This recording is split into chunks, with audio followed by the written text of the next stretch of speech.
శ్రీమాత్రే నమః. చాలా మంది అడుగుతున్నారు, సంక్రాంతి వస్తోంది కదండి, గాజులు వేసుకోవాలట కదా, వేసుకోకపోతే కీడుట కదా అని. అలాగే మంగళవారం నాడు ఆడపిల్ల పుడితే అది తప్పుట కదా అని. ఈ రెండింటికి సమాధానం మనం వీడియో చివరి తెలుసుకుందాం. అలాగే ఈ మధ్య నేను ఒక విషయాన్ని విన్నానమాట. విన్నప్పుడు నా రక్తం మరిగిపోయింది. అది ఏంటి అంటే, 500 ఏళ్లుగా రామ జన్మభూమి కోసం ఏమీ చేయలేక చేతులు ముడుచుకుని కూర్చున్నాం, గాజులు వేసుకున్నామని. ఎంత హీనంగా మాట్లాడారు, గాజులు వేసుకున్నాము అని. రామ జన్మభూమి కోసం ఏమీ చెయ్యకపోతేనా అంతమంది కరసేవకులు ఆత్మార్పణం చేసేసుకున్నారు? రామ జన్మభూమి కోసం ఏమీ చెయ్యకపోతేనా ఇన్ని దారుణాలు జరిగాయి, ఇంతమంది కరసేవకులు చనిపోయారు? సరయూ నదికి 3 కిలోమీటర్ల మేర ఈ కరసేవకుల యొక్క రక్తం ప్రవహిస్తూ సరయూ నదిలో కలిసిపోయి సరయూ నదిలో ఉన్నది రక్తమా నీళ్ళా అని తెలుసుకోలేనంతగా ఎర్రగా మారిపోయాయి తెలుసా?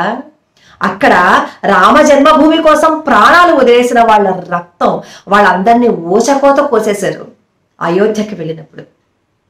అలాగే ములాయం సింగ్ యాదవ్ మీ అందరికీ బాగా తెలిసే ఉంటుంటుంది కదా. అతను ఏమన్నాడో తెలుసా? మసీదు మీద గనక చెయ్యి వేస్తే గుడ్లు పీకేస్తాను, కాళ్ళు నరికేస్తాను, చేతులు పీకేస్తాను, అన్నీ పీకేయడమే, ఎందుకంటే రాక్షస ప్రవృత్తి కదా. అప్పుడు కరసేవకులు సరయూ నది వంతెన మీద నడుస్తూ ఉన్నారనమాట. వాళ్ళని ఫైరింగ్ చేయమని చెప్పాడు. అలా చేస్తే ఎంతమంది కరసేవకులు వంతెన మీద నుంచి సరయూ నదిలో పడిపోయారో తెలుసా? ఎంతమంది ప్రాణాలు వదిలేశారో తెలుసా? ఆ శవాలు బయటపడి కొట్టుకుని వస్తే ఎక్కడ తన ప్రభుత్వం కూలిపోతుందో అని చెప్పి గోను సంచుల్లో ఈ శవాలని కూరేసి దానికి తాడు కట్టేసి దానికి ఒక పెద్ద బండరాయిని కూడా కట్టి ఆ శవాలని సరయూ నదిలో పడేశారు.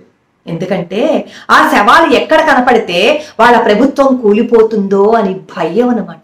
అఫ్ కోర్స్ తర్వాత వాళ్ళ ప్రభుత్వం కూలిపోయింది అనుకోండి, అది వేరే విషయం. ఇలా ఎంతమంది కరసేవకుల ప్రాణాలు పోయాయో తెలుసా? అయోధ్యకి వస్తున్నప్పుడు రైల్లో ప్రయాణిస్తున్నప్పుడు రైలుని అడవిలో ఆపేసేవారు. ప్రయాణికులను కూడా కరసేవకుల మిషతో కిందకి దింపేసి అప్పటి వ్యధాలు ఏం చేశారో తెలుసా? ఆడవాళ్ళని కూడా అత్యాచారం చేసేశారు ఆ అడవిలో. కరసేవకుల్ని ఆ అడవిలోనే వదిలేశారు. వర్షం వస్తున్నా ఎండ ఉన్నా ఎలా ఉన్నా సరే అందరినీ దించి పారేయడం, పాశవికంగా వాళ్ళ మీద ప్రవర్తించటం. అరెస్టు చేసిన వాళ్ళందరికీ కనీసం తిండి నీళ్లు కూడా పెట్టలేదు తెలుసా? ఆకలి అన్నా కూడా అన్నం కూడా పెట్టని దుర్మార్గులు వాళ్ళు. ఎంతమంది వాళ్ళ మాన ప్రాణాలని వదిలేసుకున్నారు.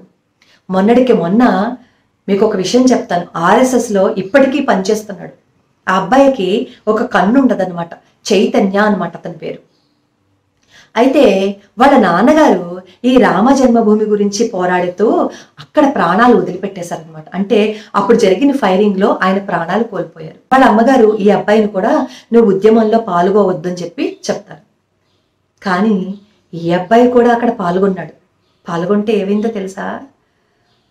వాళ్ళు వదిలిన తోట వచ్చి కంటికి గుచ్చుకుంది. ఆ కన్ను పోయింది అబ్బాయిది.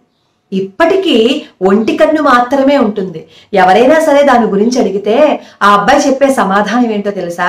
ఈ దేశం కోసం ప్రాణాలు అర్పించే అవకాశం నా తండ్రికి వచ్చింది, కానీ నేను దురదృష్టవంతుణ్ణి, నా కన్ను మాత్రమే పోయింది, నా ప్రాణాలు ఎందుకు పోలేదు అనేంత దేశభక్తి.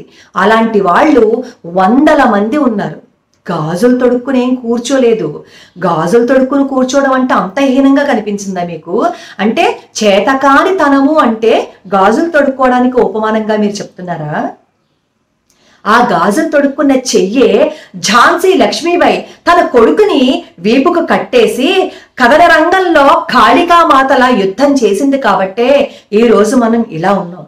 ఆ గాజులు తొడుక్కున్న చెయ్యే కస్తూర్బా ఓగిరే 600 మంది పిల్లల్ని రక్షించటం కోసం సుభాష్ చంద్రబోస్ ఆచూకీ తెలపమంటే తెలపను అని చెప్పినప్పుడు 70 మంది బ్రిటిష్ పశువులు ఏం చేశారో తెలుసా?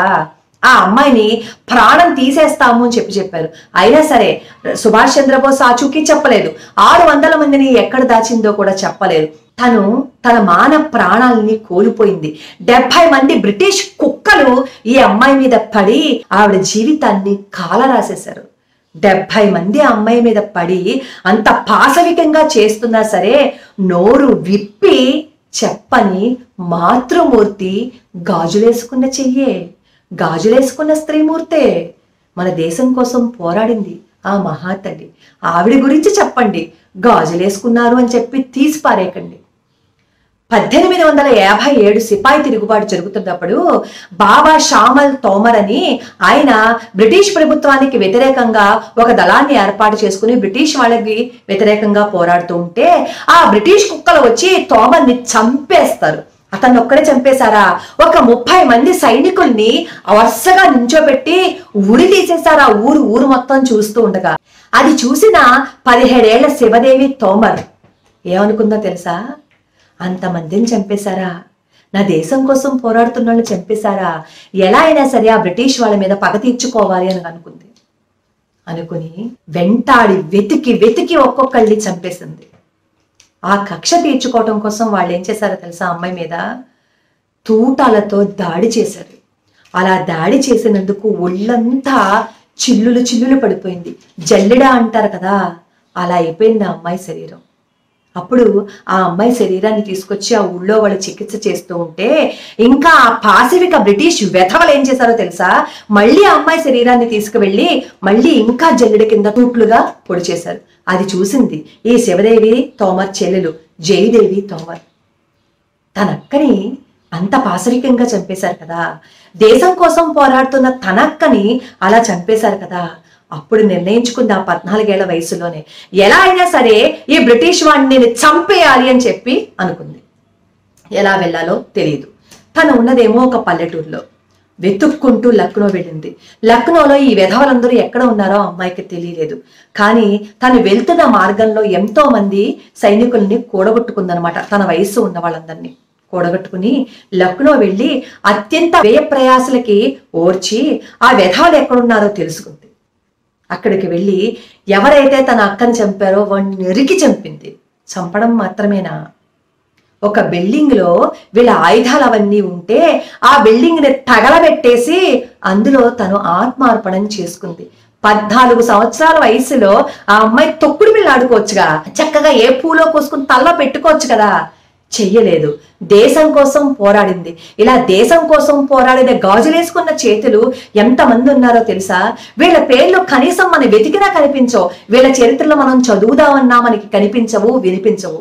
ఇలాంటి వాళ్ళ చరిత్రలు చెప్పండి. అంతే తప్ప రామ జన్మభూమి కోసం పోరాడకుండా 500 సంవత్సరాల పాటు గాజులు వేసుకుని కూర్చున్నామని చెప్పి మాట్లాడకండి. నిజంగా రామ జన్మభూమి కోసం ప్రాణాలు వదిలేసిన వాళ్ళ చరిత్రలు వింటుంటే కళ్ళల్లో నుంచి వచ్చేది నీళ్లు కాదు, రక్తం వస్తుంది తెలుసా? అది చూసి ఇంకెవరైనా సరే కించపరిచి మాట్లాడగలుగుతారా చెప్పండి? ఎవరైనా సరే మేము గాజులు వేసుకుని కూర్చున్నాం తీసి పారేసి మాట్లాడకండి. స్త్రీ శక్తి అంటే అమ్మవారి శక్తి. మీరు ఇంకోటి ఏదైనా ఉపమానం చెప్పకండి. ఇక్కడ మీరు అనొచ్చు, మీరు విద్వేషాలను రెచ్చగొడుతున్నారండి, ఆడవాళ్ళకి మగవాళ్ళకి మీరు వైషమ్యాలను చూపిస్తున్నారండి అని. మరి చూపించకుండా ఎలా ఉంటామండి? అవతల వాళ్ళ ఆడవాళ్ళని అత్యంత హీనంగా మాట్లాడుతున్నప్పుడు నేను కూడా ఒక స్త్రీమూర్తినే కదండి. అందులో భారతదేశంలో పుట్టారు, భారతదేశంలో పుట్టి రామ జన్మభూమి కోసం ఏం చేశారు అని అన్నప్పుడు మరి నా రక్తం కూడా మరిగిపోతుంది కదా. అందుకే మీకు ఈ చిన్న ఉదాహరణ చెప్పాను. నిజంగా రామ జన్మభూమి గురించి తెలుసుకుంటే ఏడుపు వచ్చేస్తుంది. అది మనం త్వరలోనే తెలుసుకుందాం. ఇకపోతే సంక్రాంతికి గాజులు వేసుకోవాలట కదా. వేసుకోవడం మంచిదే అనిపించింది నాకు కూడా. ఎందుకంటే ఒక ముత్తైదువుకి ఇంకొక ముత్తైదువ గాజులు ఇచ్చారు అని అనుకోండి, అత్యంత శుభప్రదం.